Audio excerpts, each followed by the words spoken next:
Hi everyone, I'm Tammy from Nutmeg Notebook, and today I'm excited to share with you a recipe for banana muffins. It does contain an unusual ingredient, and I'm going to show you what that is and how to prep it for this muffin recipe.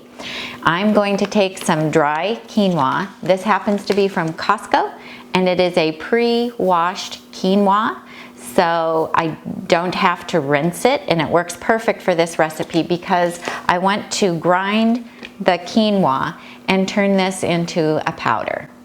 So I chose quinoa for this because I feed these muffins to my 2.5-year-old granddaughter, and her tummy is tiny. So everything that goes in there fills her up. So whatever fills her up, I want it to be highly nutritious. So I got the idea for these muffins from making a lot of Chef AJ's muffins that don't contain any flour or sugar, yet they're sweet and delicious. So we're going to take this quinoa, and quinoa is a seed, not a grain, and we're going to turn it into a powder. This is an attachment that works with my Vitamix, and you can also do this in the blender. If you have a small carafe blender for your Vitamix, a small food processor, a magic bullet, or one of those, it would work in that as well. So now we're going to get noisy and turn this into a powder.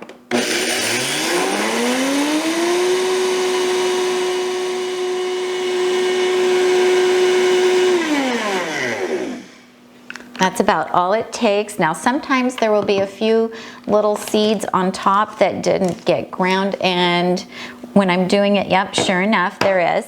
And what I usually do then is I just shake it a little bit and put it back on and process it again until I have a powder. But I've already done one for you guys, so we won't need to do that right now. But we will set this stuff out of the way.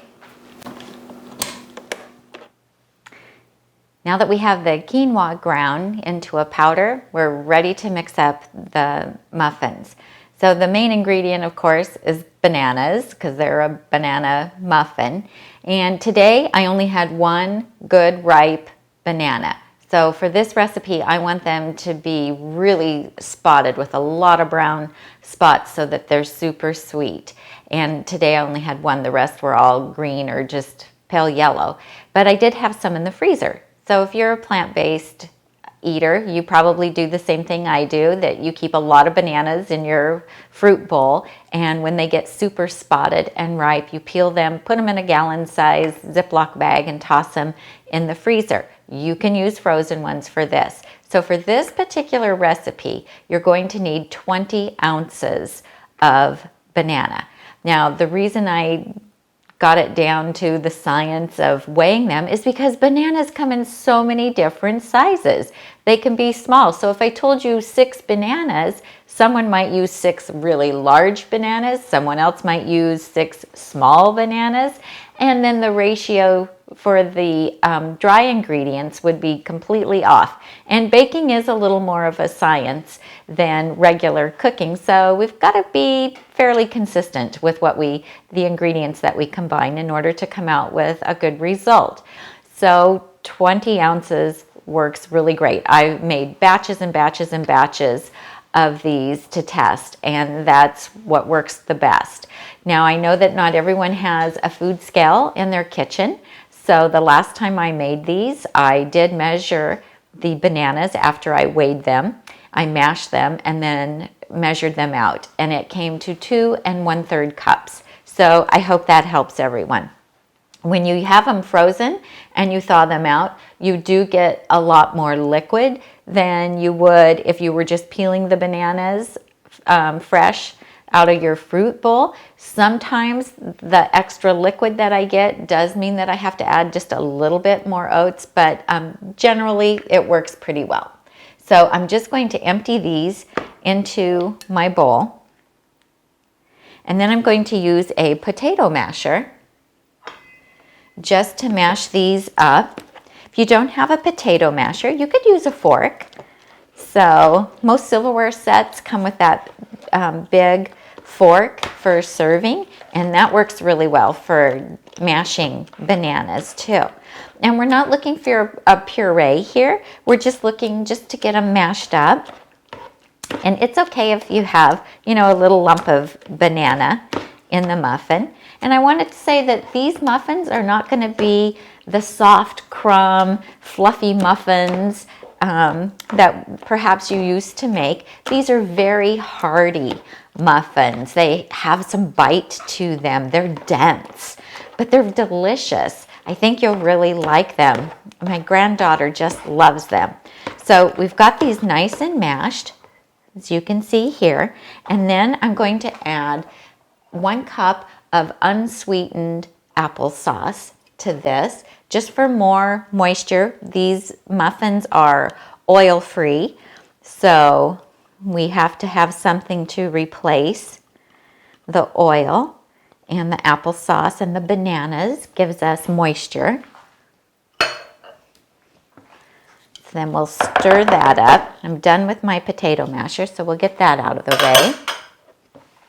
Now kids can help you make these muffins. My granddaughter loves to make these, and towards the end of getting them mixed up, she's usually eating handfuls of the batter, which is perfectly fine because there's no animal products in it. There's no raw dairy. There's no eggs. There's nothing in it that would harm her to eat raw.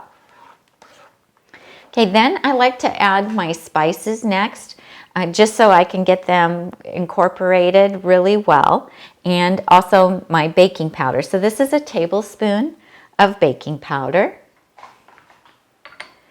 And then I have a tablespoon of ground cinnamon and a ½ teaspoon each of cardamom and freshly ground nutmeg, which I'll talk about, and some vanilla powder. So I don't have vanilla extract. I've started using vanilla powder, which I really like. And at the end of this video, I will show you the products that I've used, and then I will also link to them. So if you want to buy anything that I purchased off Amazon, you'll be able to do that. So I'm just going to put those all in. Now, my name of my blog is Nutmeg Notebook, and that's because I love fresh nutmeg. I didn't know before that it came in I thought it just came in the little container in the spice aisle, but then I discovered in a cooking store fresh nutmeg. This is how it comes. You just buy a little jar of it like this. This is what it looks like. And you can get these little graters, these little hand graters for nutmeg. I bought this one on Amazon, or cooking stores will have it. It has a little lid and a little compartment here to hold one of the nutmegs. And then you just go like this and grate it. And I always do it into a little glass jar. And then you can measure it out. And the smell is amazing. And so is the flavor. It's so much more intense than the pre-ground that comes in the little spice container. So you'll want to maybe get some fresh nutmeg to do that. So we're going to stir this up. I want that cinnamon and cardamom and the vanilla powder to all be, and the vanilla powder, all to be spread out through the muffins. So just stir that up. And then we're going to add our ½ cup of quinoa that we turned into a powder, as well as a ¼ cup of ground flax meal. And this is the golden flax meal. I like it because it just has a little bit lighter flavor and it doesn't overpower the muffins. So we'll give that a stir. This smells really good. I wish you guys could smell it. So these muffins freeze really well. So I usually make a batch and then put them in a freezer-safe container and pop them into my freezer. And you can thaw them out in the microwave. Like in mine, it takes just 30 seconds to thaw them out. Or if you're going to take one in your lunchbox, go ahead and put it in there frozen. And by the time lunch rolls around, it will be thawed out. They're great to take with you camping or traveling. I'll freeze them and take them traveling with us. This is quick cooking steel cut oats, and I have 2 cups of this, and it's just cut up a little bit smaller than steel cut oats, and so it will cook a little quicker, but we are not cooking it. We are just going to be using it raw right here. Also, I have 2.5 cups of old-fashioned oats. These are not quick cooking oats. These are the old-fashioned oats. They're a little bit thicker, a little bit bigger, have a little more body to them. So we'll just put those in there.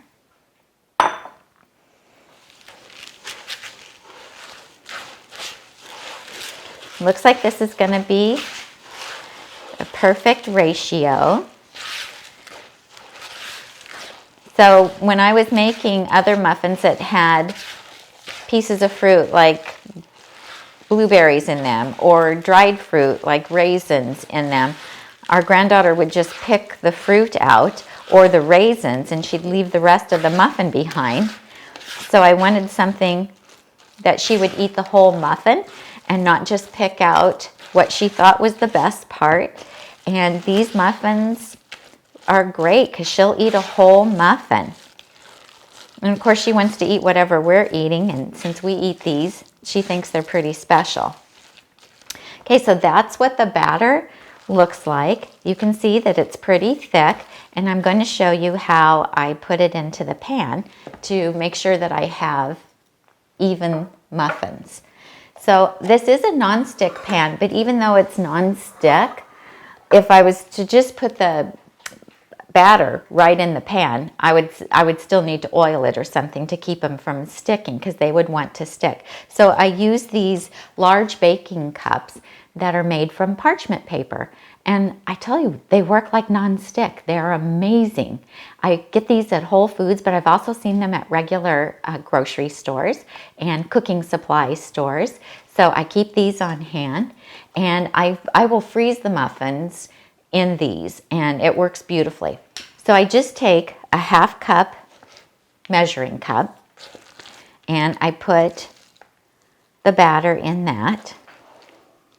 And 1/2 cup seems to be about right, even after our granddaughter steals a little. I usually still have enough to make a dozen muffins.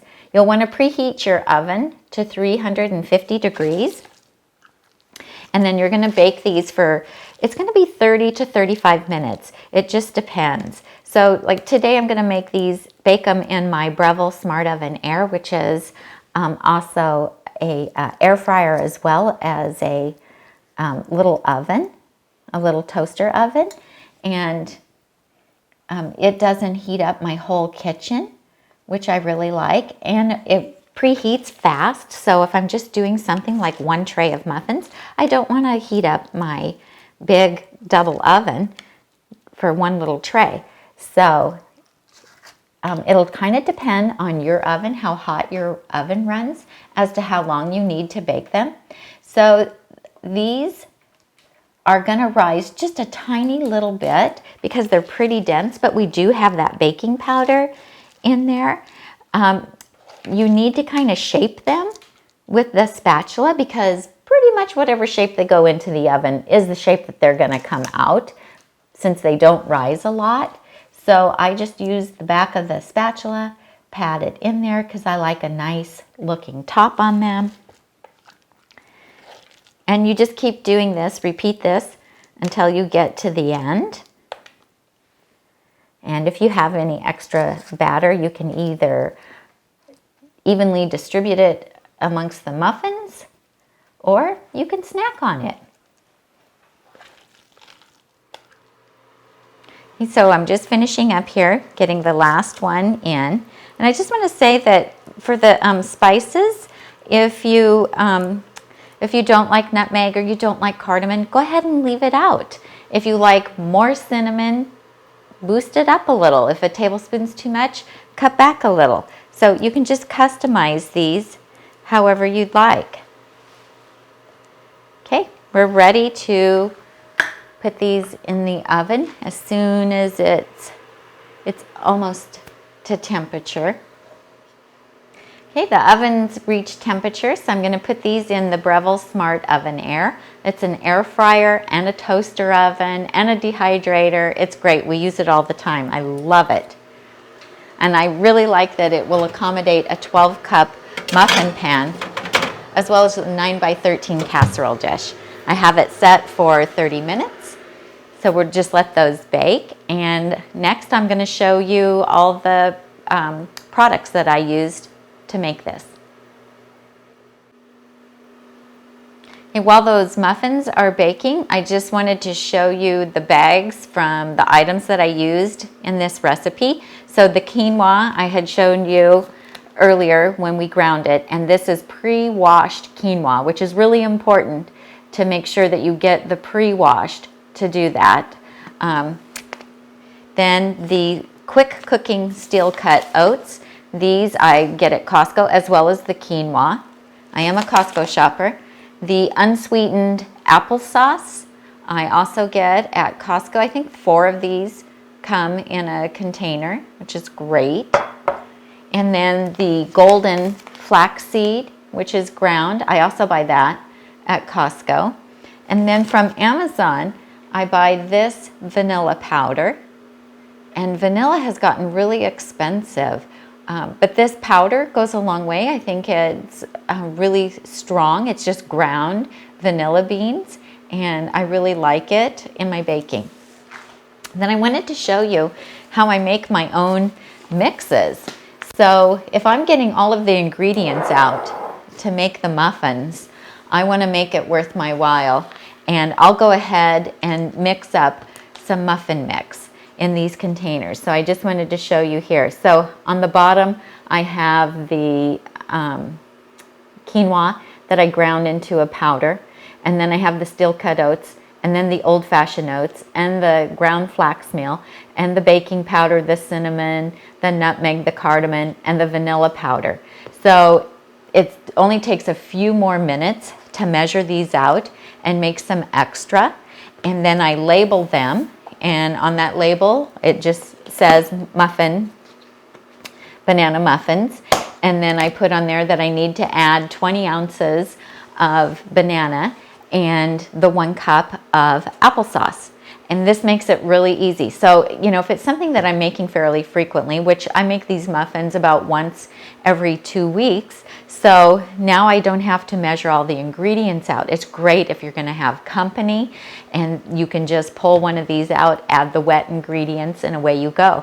So I do this with like pancake, make my own pancake mix. We make a blender banana pancake for our granddaughter, and if I have everything out to make one batch, why not go ahead and prep some so that it'll make the baking easier later on. So that's just part of my batch cooking that I do to try to save time.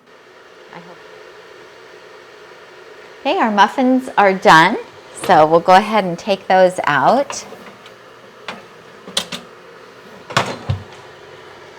Oh, they smell so good, you guys.